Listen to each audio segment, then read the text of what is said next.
Well, let's jump straight into our discussion. The government promised accessibility to passport, improved accessibility to passport and, mobility through these new reforms rolled out. Yet we've seen these passport fees jump by 100%.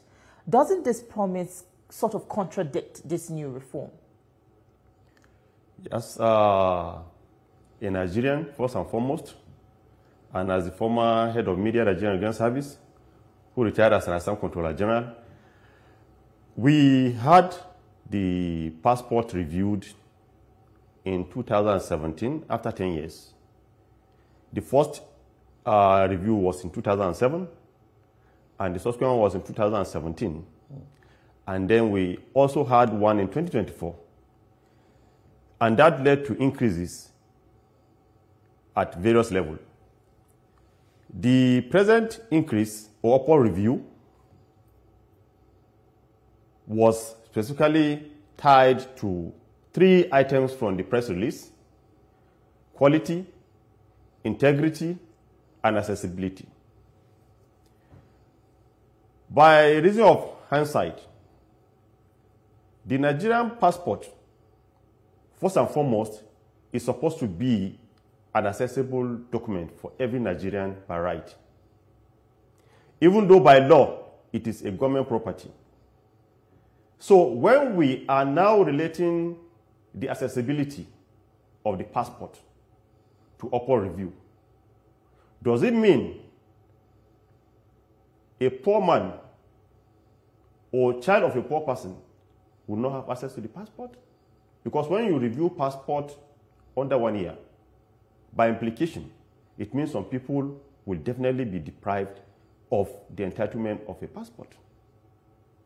If a child of a poor man succeeded in getting admission outside the country and he needs a passport, and he doesn't have the 100,000 or the 200,000, that kind of a person will miss such an opportunity. And that is not what Mr. President has brought on board for Renewed Hope, because it is so plain that Mr. President has the interest of every Nigerian in mind. You can see how he shuttles from one country to another. Even the Brazil experience was very, very germane, that has brought profit to Nigeria, even through the aviation sector.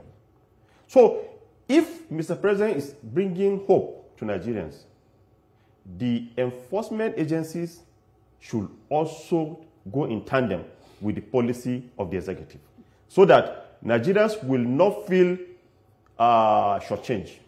Okay. Let's look at it from this way. The previous increases we had in the passport fee, was there a stakeholder engagement? And because with this one now, or the international best practice, do you just have passport fee increased without probably a bill, probably at least stakeholder engagement to know why? And is it justifiable, and when should it be effective? I was part of an administration that actually reviewed passport in 2017. And that administration came on board in 2016 up to 2021. Every perceivable stakeholder were represented, from IOM to labor, because we have labor migration, Ministry of Foreign Affairs, the diaspora. We involve almost every person that will have one thing or the other to do with the passport to discuss why we need the improvement of the passport. And what was the reason then? As at then, we were using the e-passport. Yeah. And we need to migrate to the enhanced passport, which is still the passport that is being used up to today. The enhanced passport has our 25 security features that makes it to be ranked first in Africa as at 2017. What has changed? That is the question. When we are talking about quality, has it improved from what we had in 2017? When we are talking about integrity, it's not the passport that brings about integrity, it's the citizens that gives the passport integrity. Mm-hmm. When we talk about accessibility, how many Nigerians are traveling out of the country from the lower class? So if a young man succeeded in finishing his university program and secure admission outside the country, it should be accessible to the passport.